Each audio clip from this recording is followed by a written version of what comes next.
ভারতবর্ষের জাতীয় জীবনে রবীন্দ্রনাথ এক চির প্রবহমান ধারা। রবীন্দ্রনাথ ও ভারতবর্ষ সমার্থক বললেও অত্যুক্তি হয় না।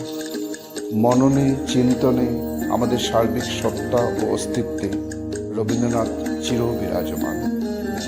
আজ রবীন্দ্রনাথ দেশের কোনো ভৌগোলিক সীমারেখা বা কোনো ভাষিক গণ্ডিতে আবদ্ধ নন।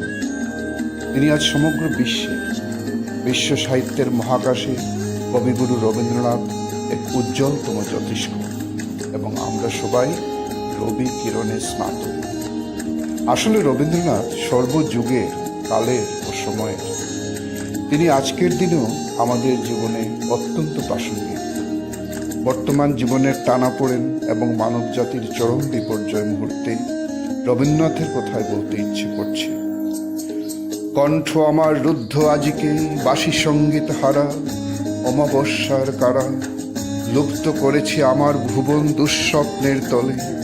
তাই তো তোমায় সুধায় অশ্রু জলে, যাহারা তোমার বিষাইছে বায়ু, নিভাইছে তবু আলো। তুমি কি তাদের ক্ষমা করিয়াছ? তুমি কি বেসেছ ভালো?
বাজে বাঁশি সে কি সহজ গান, সেই সুরেতে জাগবো তাও মনে সেই গান।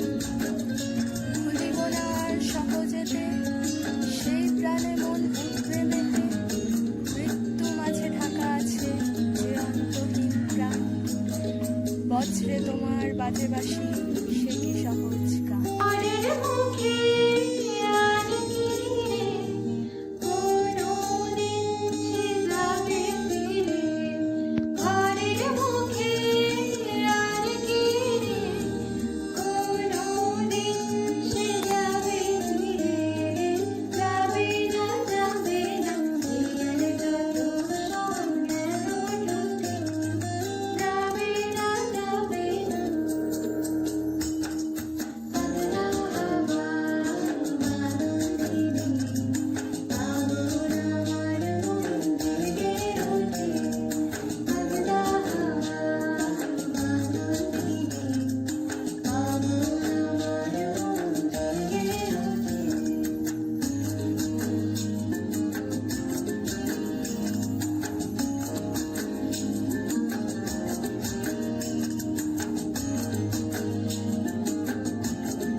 বলা আমাদের কাছে খুব কঠিন।